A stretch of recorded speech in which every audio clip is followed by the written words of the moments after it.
Hello दोस्तों, कैसे हैं आप सभी लोग। संभवतः अच्छे होंगे। चलिए, सोशियोलॉजी की श्रृंखला में आज हम पढ़ेंगे विवाह यानी मैरिज। विवाह के चैप्टर संभवतः थोड़ा सा बड़ा है, हो सकता है 2 भागों में जाए। हो सकता है, देखते हैं कितना कवर होता है आज। इसके बाद हो सकता है दूसरे वीडियो में कुछ आपको पार्ट देखने को मिले। तो स्टार्ट करते हैं। शुरुआत करने से पहले वही निवेदन आपसे कि आप लोग, मैं देख रहा हूँ कि वीडियो तो काफ़ी लोग देखते हैं पर लाइक करने में कंजूसी करते हैं। हमारा निवेदन भी है आपसे, बार बार रिक्वेस्ट करते हैं कि भाई थोड़ा सा लाइक कर दिया करो। इससे हमें मोटिवेशन मिलता है कि आप वास्तव में हमसे जुड़े हैं। केवल देख लिया, थोड़ा सा लाइक से हमें एक प्रेरणा मिल जाती है कि हाँ व्यक्ति थोड़ा सा। और चैनल को सब्सक्राइब करें, काफ़ी लोगों ने सब्सक्राइब नहीं किया है, सब्सक्राइब करें और शेयर करें। चलिए बात करते हैं मैरिज के बारे में। मैरिज यानी विवाह।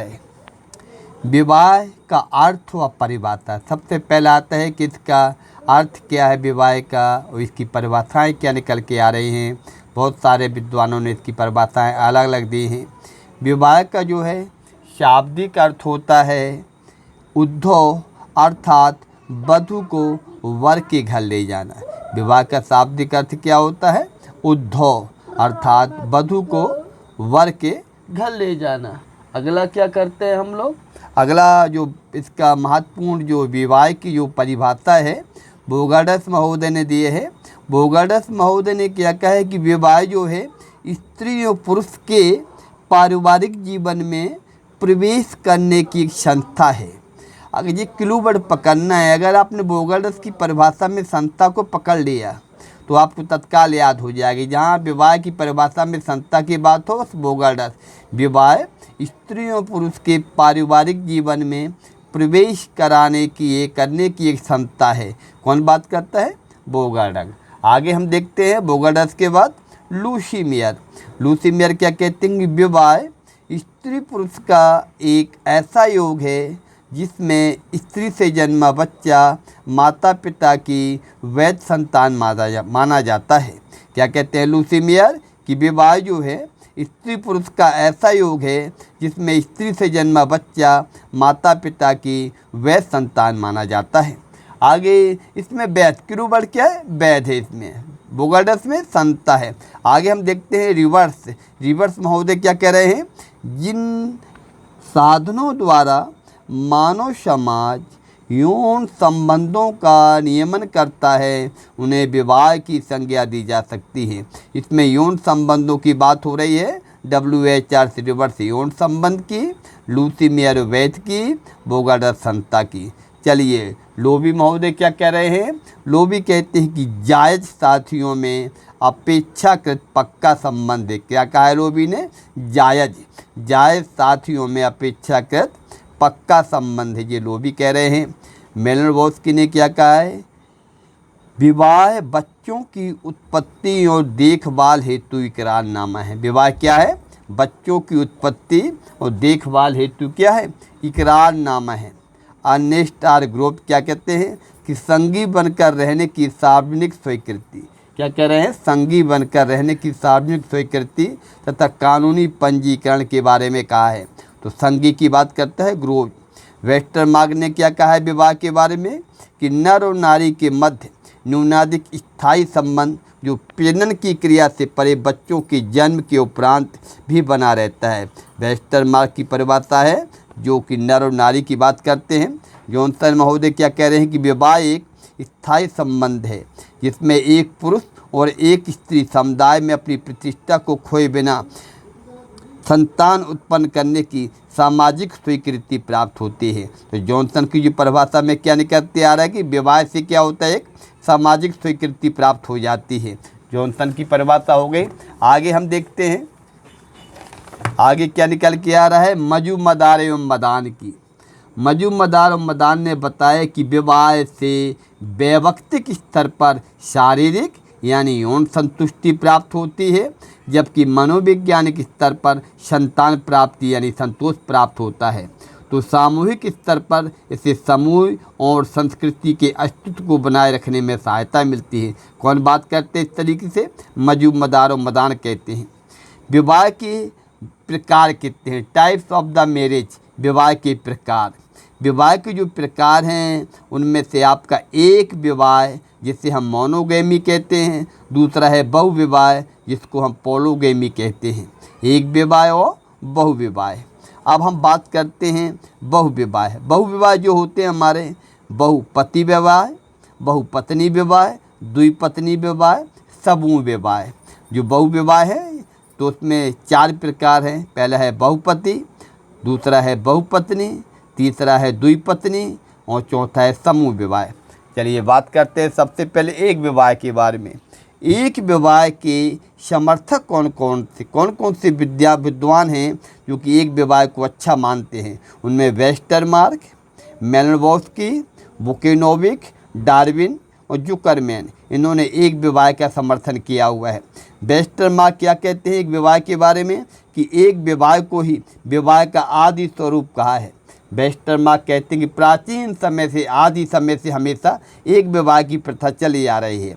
मेलनोव्स्की क्या कहते हैं कि एक विवाह ही विवाह का सच्चा स्वरूप है, रहा था और रहेगा। मेलनोव्स्की भी इसका समर्थन कर रहे हैं। वर्तमान में हिंदू विवाह अधिनियम 1955 द्वारा एक विवाह को आवश्यक कर दिया गया है। अब कोई सारे जो बहुपत्नी विवाह, बहुपति विवाह, ये समूह विवाह, ये सब बंद हो गए हैं। हिंदू विवाह अधिनियम एक एक्ट बना था 1955 में, इसमें अब एक विवाह को ही आवश्यक कर दिया गया है।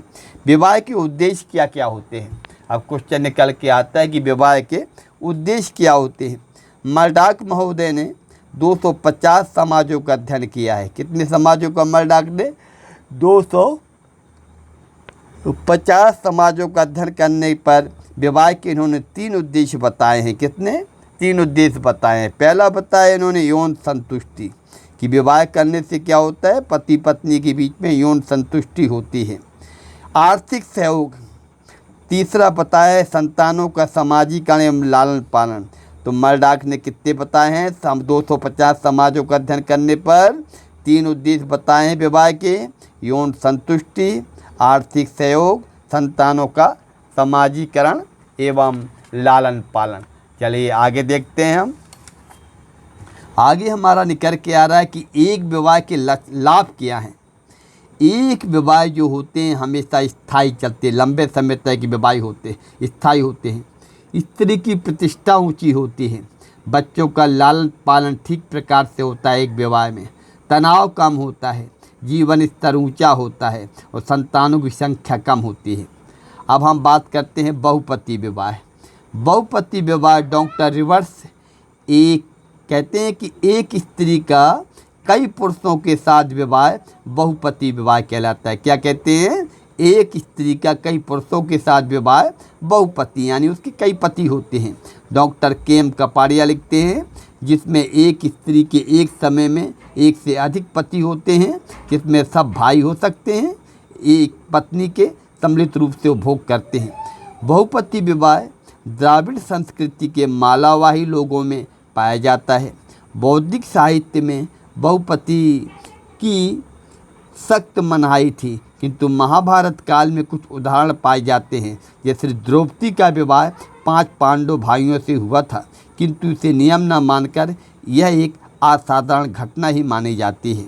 और बहुपति विवाह जो है वो आपका पाया जाता है कई और जनजातियों में ही बहुपति विवाह की प्रथा पाई जाती है। बहुपति विवाह जो है आपका टोडा में पाया जाता है। किस में पाया जाता है? टोडा में। टोडा एक जनजाति है, टोडा कोटा में पाया जाता है। लद्दाखी बोटा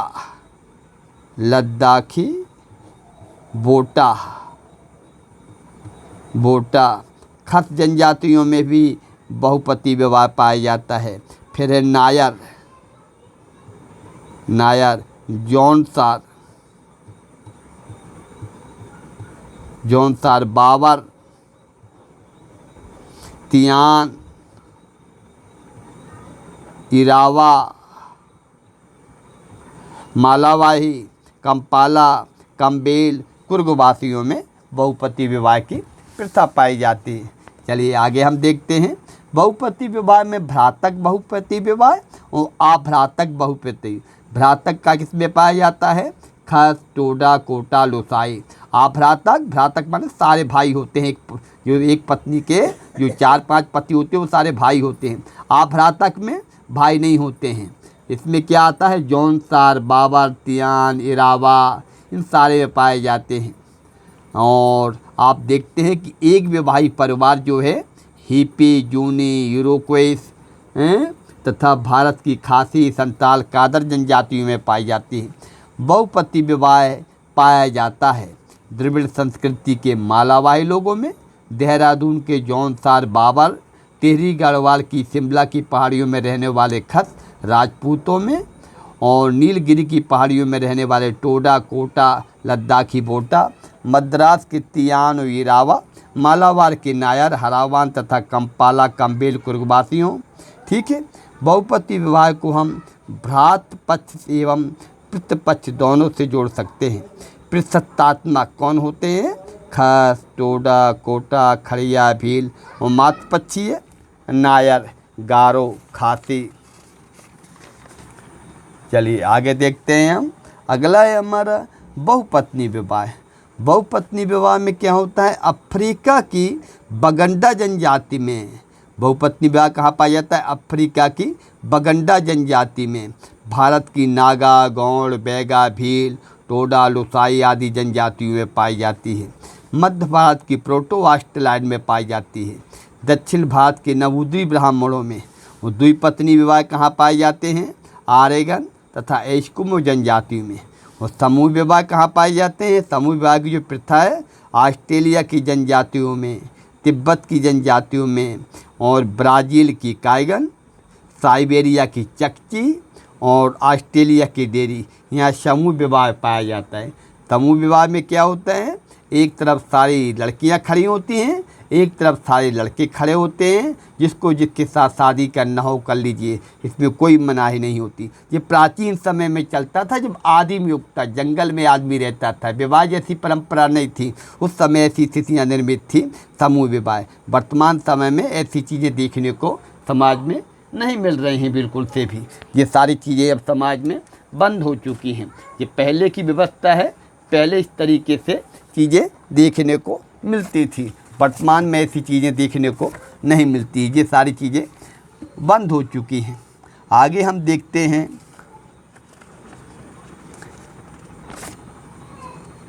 बहुपति जो होता है, बहुपति विवाह, उसकी कारण क्या है, जैसे कि लिंग अनुपात, गरीबी, जनसंख्या मर्यादित करना यानी नियंत्रित करना, और बहुमूल्य, संपत्ति विभाजन, भौगोलिक परिस्थितियाँ, धार्मिक कारण, ये बहुपति विवाह के कारण हैं। कुछ विद्वान कहते हैं कि लाभ क्या है भाई, इनमें लाभ होते हैं जैसे कम संतानें पैदा होती हैं बहुपति में, संपत्ति की संयुक्ता बनी रहती है, परिवार का विघटन नहीं होता, आर्थिक क्रियाओं में सभी का सहयोग, ये लाभ है। लाभ की है, इसमें हानियाँ ज़्यादा हैं। स्त्रियों में बांझपन पाया जाता है बहुपति विवाह में, लड़कियों की तुलना में लड़के अधिक पैदा होते हैं, यौन असंतुलन होता है, यौन रोग पनपता है, क्योंकि एक महिला के साथ अगर 4-4, 5-5 लोग संभोग करते हो तो महिला में यौन रोग पनपता है, यौन अनैतिकता बढ़ जाती है। ये क्या होता है, इसके आपके नुकसान और फायदे हैं। अब आप देखते हैं कि बहुपत्नी विवाह के कारण क्या क्या हैं, पुत्र प्राप्ति के लिए, चार्ज मान लो एक महिला से पुत्र नहीं हो तो दूसरी शादी कर ली, तीसरी शादी कर ली, पुत्र प्राप्ति के लिए। आर्थिक कारण, सामाजिक प्रतिष्ठा के बाद क्या है, लिंग असमानता, काम वासना यौन अनुभव, शाली विवाह, देवर विवाह, युद्ध एवं आक्रमण।